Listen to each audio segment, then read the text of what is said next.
은혜 받으실 하나님의 말씀은 민수기 20장 22절부터 29절까지 말씀입니다. 구약성경 230페이지 전후에 있습니다. 민수기 20장 22절부터 29절 말씀 한 절씩 교독하시고 마지막 29절 함께 읽도록 하겠습니다. 이스라엘 자손 곧 온 회중이 가데스를 떠나 호르산에 이르렀더니 여호와께서 에돔 땅 변경 호르산에서 모세와 아론에게 말씀하시니라. 이르시되 아론은 그 조상들에게로 돌아가고 내가 이스라엘 자손에게 준 땅에는 들어가지 못하리니 이는 너희가 무리바 물에서 내 말을 거역한 까닭이니라.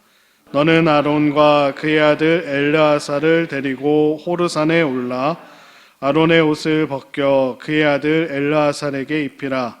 아론은 거기서 죽어 그 조상에게로 돌아가리라. 모세가 여호와의 명령을 따라 그들과 함께 회중의 목전에서 호르산에 오르니라. 모세가 아론의 옷을 벗겨 그의 아들 엘르아살에게 입히매 아론이 그 산 꼭대기에서 죽으니라. 모세와 엘르아살이 산에서 내려오니 온 회중 곧 이스라엘 온 족속이 아론이 죽은 것을 보고 그를 위하여 30일 동안 애곡하였더라. 아멘.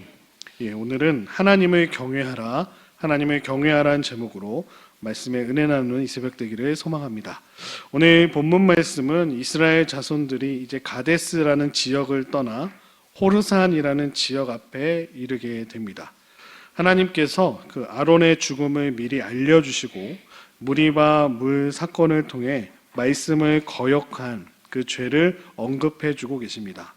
하나님의 명령대로 오늘 모세가 호르산에 올라 아론의 옷을 벗겨 그의 아들 엘르아살에게 옷을 입히고 거기서 하나님의 말씀대로 아론은 죽게 됩니다. 백성들이 이제 모세와 엘르아살만 내려오는 모습을 보고 아론이 죽었다라는 것을 알고 아론의 죽음을 30일 동안 함께 애곡하는 모습으로 오늘 20장 말씀이 마무리되어지게 됩니다. 이스라엘 백성에게는 이 가데스에서 정탐꾼들이 총 12명 가운데 10명이 그 백성들을 선동해 그 불순종한 대가로 40일 동안 정탐한 날을 하루 동안 1년씩 계산해서 40년 동안 이제 광야 방랑이라는 무거운 징벌이 하나님으로부터 선언된 바 있습니다. 이 벌로 인해서 지도자인 모세와 아론도 그 징계에 포함되었습니다. 무리바는 특별히 물이 부족했던 그 이스라엘 백성들이 계속해서 물을 달라고 원망했을 때 모세와 아론이 두 지도자는 과도한 혈기를 부려서 욱하는 마음에 자기 의를 드러내려는 하나님께서 명령하신 이외에 더 돌을 침으로 말미암아 이 가나안 입성이 불가하다라는 하나님께 징벌을 받게 됨이 20장 12절에 나오고 있습니다. 특별히 오늘 본문에서는 아론의 그 가나안 땅 입성의 금지가 들어가지 못하게 됨은 적과 꿀이 흐르는 하나님께서 약속하신 그 새 땅에 들어가지 못하게 되는 일이 다시금 확인되어지게 됩니다. 특별히 아론은 오늘 호르산에서 죽게 되고 그의 아들인 엘르아살에게 대제사장의 그 직분이 승계되고 있음을 저희들에게 보여주고 계십니다. 특별히 20장 말씀을 1절부터 다시금 살펴보시면 제3년에 일어났던 제1세대의 대표였던 그 모세의 누이였던 미리암의 죽음이 1절에 기록됨으로써 시작해서 특별히 37년이 흐른 제40년에 있었던 이제 모세의 형이었던 아론의 죽음으로 끝이 맺음을 20장에서 다 보여주고 있습니다. 두 죽음의 중간에 이제 모세와 아론이 왜 가나안의 그 약속의 땅에 들어가지 못하게 됨을 복을 얻지 못하게 되는 것이 무엇인지 가르쳐주고 계시고 왜 광야에서 죽어야 되는지 설명되어지게 됩니다. 이로써 모세와 아론을 포함했던 그 출애굽했던 제1세대들 출애굽했던 그 세대들은 여호수아와 갈렙을 제외하고는 26장에 나오는 그 2차 인구조사 목록에 한 명도 들지 않았다라는 표현을 통해서 모세와 아론도 들어가지 못하고 여호수아 갈렙 이외에는 1세대들이 다 죽게 됨을 저희들이 보게 됩니다. 아직 살아있는 모세도 앞으로 6개월 후에 또 랍비 전승과 해석에 따르면 12월 1일에 가나안 땅을 눈앞에 두고 사망하게 됨을 말씀해 주고 계십니다. 그 모세의 자리도 이제 다음 세대 지도자인 여호수아에게 전수됨을 저희들이 미리 알 수 있습니다. 하나님의 징계는 영적 지도자라고 해서 예외가 없음을 오늘 본문은 저희들에게 가르쳐 주고 계십니다. 오히려 더욱 엄격한 기준이 지도자들에게는 적용됨이 말씀 가운데 나와 있습니다.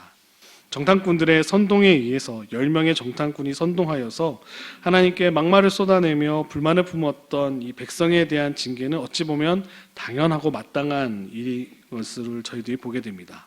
그러나 이제 모세와 아론은 무리바에서 잠시 한번 욱하는 마음, 혈기를 참지 못해서 하나님을 신뢰하지 못하고 지팡이로 바윗을 친 잘못을 범했던 모습을 저희들이 살펴볼 수 있었습니다. 순간의 잘못으로 백성과 동일한 형벌을 받는 것이 어찌 보면 굉장히 부당해 보일 수도 있었습니다. 그러나 그들은 온 백성의 본이 되어야 할 지도자들이었기 때문에 말과 행동에 더 큰 책임이 동반되어짐을 오늘 본문은 저희들에게 가르쳐주고 계십니다. 특별히 이것을 오늘날 적용해 본다면 교회의 목회자나 교육자, 특별히 지도권을 분배받은 장로나 또 장립집사도 마찬가지임을 가르쳐주고 계십니다. 직위가 중요할수록 책임도 크다는 것은 늘 염두에 두어야 할 사항임을 저희들에게 가르쳐주고 계십니다. 세상에서도 마찬가지죠. 선출된 임명직이라고 하면 국민들에 의해서 투표로 선출된 임명직이 그만큼 큰 책임이 주어진다는 것은 권한도 크지만 그에 따른 책임도 크다라는 것은 저희들이 너무나 잘 알고 있는 사실입니다. 오늘 본문을 주제로 삼아서 말씀을 살펴보면 하나님의 사랑과 하나님의 공의를 통해 우리는 더욱더 하나님만 의지해야 됨을 오늘 본문은 저희들에게 가르쳐주고 계십니다. 어떤 공동체든지 나라의 지도자는 중요한 위치를 차지하고 있습니다. 특히 지도자를 잃은 일은 공동체에게 커다란 영향을 줄 수밖에 없습니다. 이를 잘 아시는 하나님께서는 이스라엘 백성들을 위해 대제사장 아론의 죽음을 미리 예고하시고 준비시켜 주심을 오늘 본문에 저희들이 살펴보았습니다. 이렇게 대제사장의 그 아론의 죽음 과정에 개입하고 계시는 하나님은 과연 우리 삶에 어떤 분이신지 두 가지로 정리해 보고자 합니다. 첫 번째, 우리 하나님은 공의로우신 하나님이십니다. 이스라엘 백성들이 이 광야에서 계속해서 방랑을 계속하다 호르산 앞에 이르게 됩니다. 그곳에서 하나님께서는 아론의 죽음을 예고하셨고 호르산 꼭대기에서 모세를 통하여 그 말씀을 성취시켰습니다. 아론은 가나안 땅에 들어가지 못한 채 죽음을 맞이했던 이유는 무리바 셈에서 하나님께 불순종했기 때문입니다. 바위를 치게 되죠. 모세와 아론이 불순종한 모습이 20장 12절에 나오고 있습니다. 모세와 아론은 백성 앞에서 하나님의 능력과 신실하심을 드러내야 할 책무가 있었음에도 백성들이 원망하고 하나님 원망하고 자신들을 원망했던 그 모습에 화가 나서 그 혈기를 못 이겨 그것을 말씀대로 순종하지 못했던 모습을 저희들이 살펴보았습니다. 이스라엘 백성들은 이 가나안 땅을 가까이에 두고 이제 아론 제사장을 잃은 상실감에 오늘 마지막 절에 보시면 30일이나 애도하는 기간을 보내고 있습니다. 하나님께서 이 아론의 불순종을 지적하시고 그가 죽음에 이르게까지 하셨던 것은 백성들에게 순종을 교훈하시기 위한 모습임을 저희들이 살펴볼 수 있습니다. 이스라엘 백성이 가나안에서 하나님의 백성답게 살기 위해서는 무엇이 중요할까요? 바로 순종을 배워야 했습니다. 어떤 성도들은 아론과 모세의 불순종을 엄하게 다루시는 하나님의 모습이 어찌 보면 낯설게 느껴지실 수도 있겠습니다. 그들은 그분이 죄를 용서하시는 사랑과 은혜의 하나님이 아니냐라고 반대로 물어볼 수도 있을 것입니다. 하지만 하나님은 사랑과 공의의 하나님이심을 오늘 본문에서 저희들에게 가르쳐주고 계십니다. 어찌 보면 저희들의 편리한 대로 은혜의 하나님만을 선택적으로 믿거나 강조해서는 안 됨을 말씀해 주고 계십니다. 하나님이 세상을 심판하러 오셔서 모든 사람을 그분의 정의와 공의로 평가하는 날이 반드시 오게 됨을 가르쳐 주고 계십니다. 시편 98편 9절에도 보시면 그가 땅을 심판하러 임하실 것이미로다. 그가 의로 세계를 판단하시며 공평으로 그의 백성을 심판하시리로다 라고 시편 98편 9절에 말씀하고 계십니다. 하나님은 우리의 행위를 공정하게 평가하시는 의로운 하나님이신 줄로 믿습니다. 그러므로 예수 그리스도에 대한 우리의 믿음이 선한 삶으로 열매 맺도록 매일 하나님의 말씀에 순종하는 법을 배우게 하고 계심을 오늘 말씀하고 계십니다. 이스라엘 백성들이 이제 가나안 땅에 들어가서 가장 중요하게 여겨야 될 것, 공의로우신 하나님 앞에 순종함으로 나아가야 됨을 계속해서 광야에서 가르쳐주고 계심을 저희들이 살펴볼 수 있습니다. 저희들도 삶 속에서 날마다 하나님 말씀에 순종하시는 삶에서 하나님께 순종의 열매를 맺으시는 사랑하는 성도님들 되시기를 주님의 이름으로 축원드립니다. 이제 두 번째로 보시면 구원의 성취자가 누구인지 나오게 됩니다. 아론이 죽게 되자 이제 모세는 아론의 입고 있었던 그 대제사장의 옷을 벗겨서 그의 아들인 엘르아살에게 입혀주고 있습니다. 대제사장만 승격이 되죠. 하나님께서 미리 약속하신 대로 지도자는 그 자녀에게 승계되는 것이 없었습니다. 나중에 다윗 왕의 자손들이 이제 다윗에게 약속을 하나님께서 맺으셔서 다윗의 후손만 왕으로 세우실 것이다라는 약속 전에는 대제사장만 이렇게 자녀에게, 아들에게 승계되어짐을 저희들이 보게 됩니다. 대제사장으로서 이제 아론의 사명이 막을 내리고 그의 아들에게 그 역할이 승계됨을 저희들이 살펴볼 수 있습니다. 아론은 하나님을 섬기는 제사장으로 부르심을 받은 후에 지금 40년 동안 긴 세월을 보내게 됩니다. 그 기간 동안 아론이 잘했을까요? 불순종하기도 했고 실수가 없었던 것은 아니었습니다. 그럼에도 이 사명의 자리를 잘 감당하고 중요한 역할을 잘 감당했습니다. 그렇게 지도자를 탓하던 백성도 이제 지도자를 잃은 슬픔과 상실감에 긴 30일 동안 애도의 기간을 보내고 있습니다. 그렇다면 아론의 죽음이 우리에게 말하고 있는 것은 무엇일까요? 그것은 아무리 하나님의 사람으로 칭송받는 위대한 지도자라도 반드시 끝이 있다라는 사실을 가르쳐주고 계십니다. 한때 위대하고 특출났던 지도자로 쓰임받은 사람도 하나님이 잠시 사용하신 도구임을 말씀해주고 계십니다.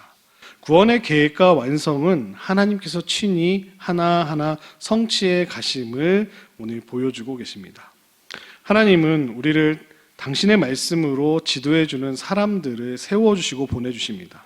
그들 중에는 유명한 설교가도 있고요, 성경 교사도 있습니다. 우리가 그들에게 선한 영향을 받는 것은 필요하고 또 중요한 일입니다. 하지만 지나치게 사람을 추앙하거나 모든 생활을 그들에게 의지하는 일은 피해야 함을 말씀해 주고 계십니다. 구원의 시작과 끝은 구원의 성취자이신 하나님께서 주권적으로 이루어 가시기 때문입니다. 그러니 숨이 끊어지면 마침내 흙으로 돌아갈 인간의 권력가나 지도자를 의지하지 마시기 바랍니다. 한때입니다. 대통령도 5년이 지나면 그 힘을 잃어버리게 됩니다. 국회의원도 4년마다 선출되게 됩니다. 하물며 하나님께서 이 모든 것들을 이끄시고 인도하신다는 사실을 잃어버리지 마시고 하나님 앞에 날마다 나아가시고 우리는 오직 영원하신 하나님만을 의지하며 하나님께 소망을 두어야 될 줄로 믿습니다. 하나님은 사랑의 하나님이시면서 동시에 의로우신 분이십니다. 우리가 은혜만을 중요시하면 때때로 방탕해지고 방종해질 수도 있습니다. 우리가 하나님께 보아야 할 마땅한 태도는 그분을 경외하는 것입니다. 하나님을 경외해야 됨을 오늘도 말씀해 주고 계십니다. 지도자들이 아무리 출중하고 능력이 있다 하지라도 그 역시 연약한 인간에 불과함을 오늘 모세와 아론의 모습에서 저희들이 보게 됩니다. 그럼 우리는 우리를 지으시고 구원하신 완전하신 하나님만 의지해야 될 줄로 믿습니다. 성도는 믿음의 선배들을 기억하고 그들이 남긴 신앙의 유산을 잘 계승해야 합니다. 한 세대가 지나가면 또 새로운 세대가 그 사명을 이어받아야 합니다. 하나님이 세우신 믿음의 사람을 존중하고 그들의 믿음을 본받는 것 역시 우리의 올바른 자세임을 또 가르쳐주고 계십니다. 하나님은 사람을 부르시고 사명을 맡기시며 때가 되면 그 사명을 마치게 하시는 분임을 오늘 아론의 죽음에서 저희들이 보게 됩니다. 아론의 마지막도 그의 뜻이 아니라 하나님의 계획 속에서 이루어졌음을 보게 하십니다. 그러나 한 사람의 사역이 끝나도 하나님의 일은 멈춰질까요? 그렇지 않습니다. 하나님의 일은 사람에 의해서 결정되는 것이 아니라 하나님의 계획 속에서 이루어짐을 저희들에게 말씀해 주고 계십니다. 멈춰지지 않고 다음 세대로 이어짐을 말씀해 주고 계십니다. 우리는 자신의 삶과 우리의 삶과 우리의 사역이 하나님의 주권 아래 있음을 인정하고 부르심에도 내려놓음에도 순종해야 될 줄로 믿습니다. 오늘 하루하루 주어진 시간을 소중히 여기며 신실하게 주의 말씀에 순종함으로 살아가시는 사랑하는 성도님들 되시기를 주님의 이름으로 축원드립니다. 그래서 말씀 앞에 나아가십시오. 하나님께서 우리의 삶을 지켜주시고 인도해 주실 줄로 믿습니다. 말씀으로 충만케 하십시오. 그 말씀이 오늘을 살아가게 하는 힘을 주실 줄로 믿습니다. 신실하신 하나님만 의지하시며 이 새벽에 더욱더 주님만을 의지하며 나아가시는 사랑하는 우리 성도님들 되시기를 주님의 이름으로 축원드립니다.